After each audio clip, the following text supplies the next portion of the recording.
प्रिय छात्रों, सुप्रभातम। आज मैं संगीता यादव आपके सामने उपस्थित हुई हूँ। हिंदी से संस्कृत बनाना सीखें वीडियो नंबर 9 लेकर के। इससे पहले वाले वीडियो में मैंने आपको कर्म कारक और करण कारक का प्रयोग करके, मतलब द्वितीय विभक्ति और तृतीय विभक्ति का प्रयोग करके सेंटेंस बनाना सिखाया था। अब आ रहे हैं अपन संप्रदान। संप्रदान योगे चतुर्थी। संप्रदान मतलब किसी को कोई चीज़ देना। वैसे भी जिसको कोई चीज़ दी जाती है उसमें चतुर्थी विभक्ति का प्रयोग होता है। संप्रदान है चतुर्थी। संप्रदान का कारक चिन्ह होता है के लिए और अपादान अलग होने के अर्थ में। अलग होने के अर्थ में इस वीडियो में हम पढ़ेंगे संप्रदान और अपादान, जिसमें पंचमी विभक्ति का चिन्ह होता है इसका से और द्वारा। इसका चिन्ह होता है के लिए। छोटे छोटे सेंटेंस बनाएंगे, हिंदी के एक तरफ, संस्कृत के दूसरी तरफ। मुझे आम पसंद है। मुझे क्या पसंद है? आम पसंद है। तो रुच धातु के योग में चतुर्थी विभक्ति का प्रयोग होता है। रुच धातु, जिसको कोई चीज़ अच्छी लगती है। जैसे मुझे आम खाना पसंद है तो मुझ में चतुर्थी लगेगी। तुमको गाना गाना पसंद है तो तुम जो करता है तुम, उसमें चतुर्थी विभक्ति का प्रयोग होगा। बालक को घूमना पसंद है तो बालक में चतुर्थी विभक्ति का प्रयोग होगा।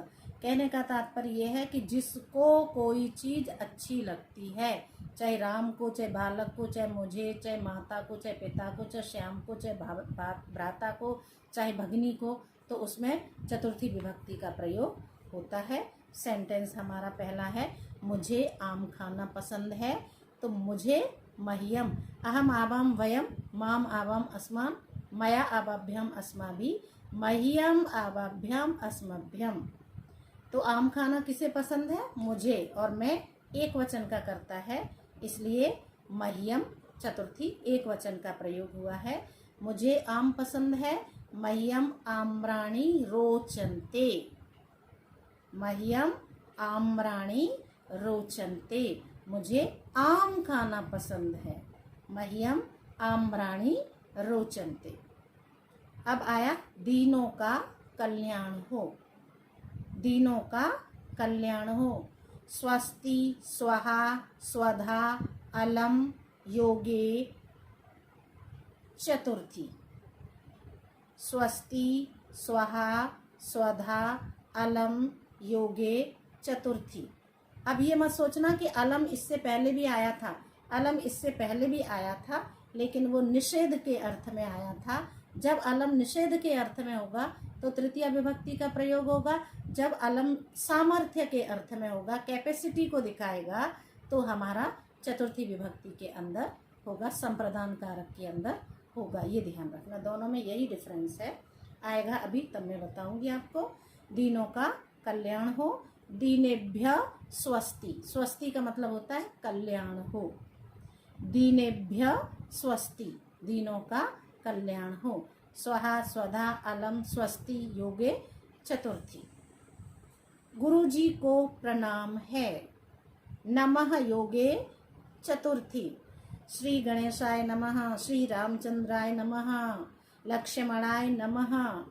समझ में आ रहा है? तो नमः, अध्यापकाय नमः, अध्यापिकायै नमः, रमायै नमः। तो नमः योगे चतुर्थी। गुरु जी को प्रणाम है। गुरुदेवाय नमः, श्री कृष्णाय नमः, रामचंद्राय नमः। तो नमः योगे चतुर्थी होने के कारण गुरुदेवाय में चतुर्थी विभक्ति का प्रयोग हुआ है। वह भूखे को भोजन देता है। सह, वह, बुभुक्षताय, भूखे को, वो भुक्षिताय। क्षी क्षत्रिय वाला क्ष है, उसमें छोटी ई की मात्रा है। वो बा बकरी वाला है, वो भुक्षिताय। सा बुभुक्षिताय भोजनम ददाति। जिसको कोई चीज दी जाती है, दा धातु के योग में चतुर्थी विभक्ति का प्रयोग होता है। भोजन किसको दिया जा रहा है? भूखे को भोजन दिया जा रहा है। वह भूखे को भोजन देता है। स बुभुक्षताय भोजन ददाति, या यच्छति भी लिख सकते हैं हम। हरि को भक्ति अच्छी लगती है। जिसको कोई चीज अच्छी लगती है उसमें चतुर्थी विभक्ति का प्रयोग होता है। रुच धातु के योग में चतुर्थी विभक्ति का प्रयोग होता है। रुच्यर्थे प्रियमाण चतुर्थी, रुच्यर्थे प्रियमाण चतुर्थी, जिसको कोई चीज अच्छी लगती है। पहले सेंटेंस में ही आ गया था ये। हरि को भक्ति अच्छी लगती है, हरये भक्ति रोचते, हरि को भक्ति अच्छी लगती है। रुच धातु के योग में चतुर्थी। तुम्हें मेरे 100 रुपये देने हैं, दा धातु योगे चतुर्थी, जिसको कोई चीज दी जाती है। त्वम मह्यम शतम धारयसी, तुम मेरे 100 रुपये तुम्हारे पास हैं। त्वम मह्यम शतम धारयसी। अब कर्ता त्वम है, क्रिया क्या आई? धारयसी। वह पुष्पों की चाह रखता है, सह पुष्पेभ्य स्पृहयति, सह पुष्पेभ्य स्पृहयति। स्पृहा धातु के योग में चतुर्थी विभक्ति का प्रयोग होता है। अब स्पृहा का मतलब होता है इच्छा या चाह। स्पृहा का क्या मतलब होता है? इच्छा या फिर चाह। वह पुष्पों की चाह रखता है, करता है। स पुष्पेभ्य स्पृहयति। पुष्पेभ्य क्यों आया है?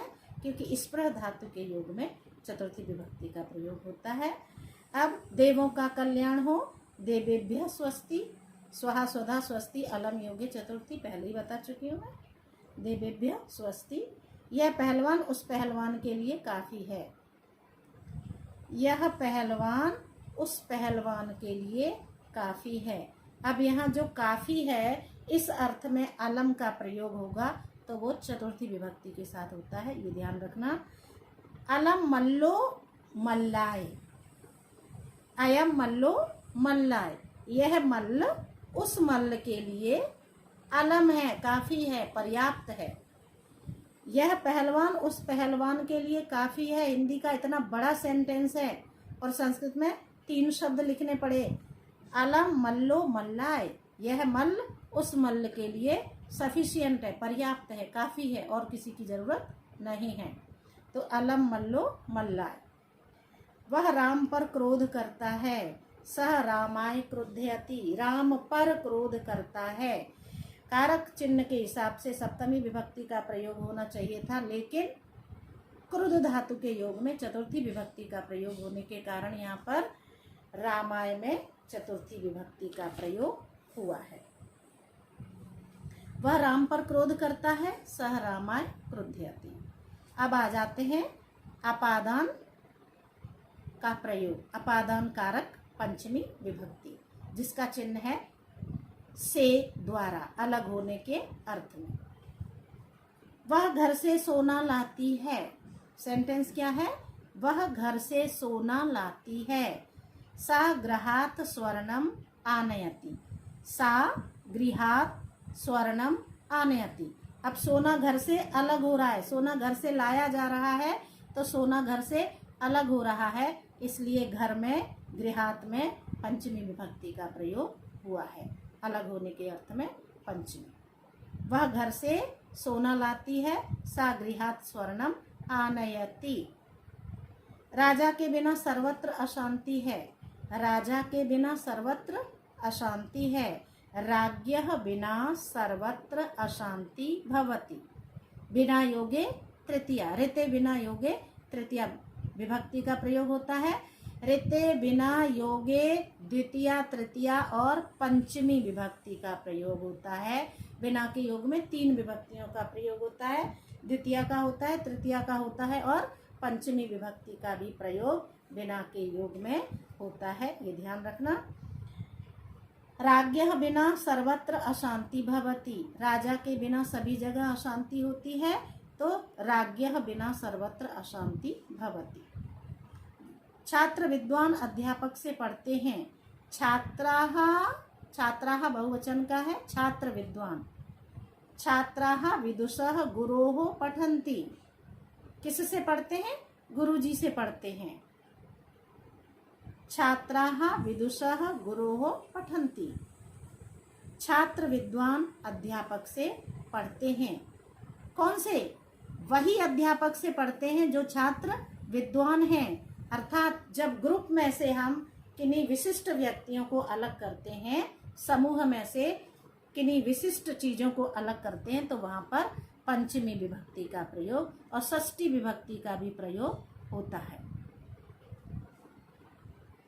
छात्र विद्वान अध्यापक से पढ़ते हैं। छात्राः विदुषः गुरो पठन्ति। लेकिन यहाँ पर समूह में से अलग करने की बात बिल्कुल हो ही नहीं रही है।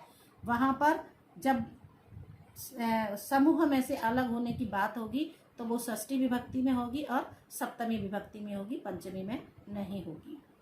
अगला है हमारा, उससे अपना कलम लेकर आओ। उससे अपना कलम लेकर आओ। तस्मात् निजम कलमम आनय। उससे अपना कलम लेकर आओ। अब कलम उससे अलग होगी, कलम उससे लाई जाएगी तो कलम उससे अलग होगी, तो इसलिए तस्मात् में पंचमी विभक्ति का प्रयोग हुआ है अलग होने के अर्थ में। सूर्य से किरणें निकलती हैं। सूर्यात् कराः निर्गच्छन्ति। किरणें सूर्य से अलग होती हैं, इसलिए सूर्य में पंचमी विभक्ति का प्रयोग हुआ है। सूर्यात् कराः निर्गच्छन्ति। पत्ते पेड़ से गिरते हैं। पत्ते पेड़ से अलग होते हैं, तो पत्राणि वृक्षात् पतन्ति। वृक्षात् पत्राणि पतन्ति भी लिख सकते हैं और पत्राणि वृक्षात् पतन्ति भी लिख सकते हैं। वे चोरों से डरते हैं। ते चोरेभ्यः भीताः सन्ति। ते चोरेभ्यः भीताः सन्ति। भी धातु के योग में जिससे हमें डर लगता है वहां पर हम पंचमी विभक्ति का प्रयोग करते हैं। अब डर किससे लग रहा है? चोर से लग रहा है, इसलिए चोरात् चोराभ्याम चौरेभ्यः। सा ते चोरेभ्यः भीताः सन्ति। वे चोर से डरते हैं। राजा के बिना सर्वत्र अशांति है। राजा के बिना सर्वत्र अशांति है। राज्ञः बिना सर्वत्र अशांति भवति। राज्ञः बिना सर्वत्र अशांति भवति।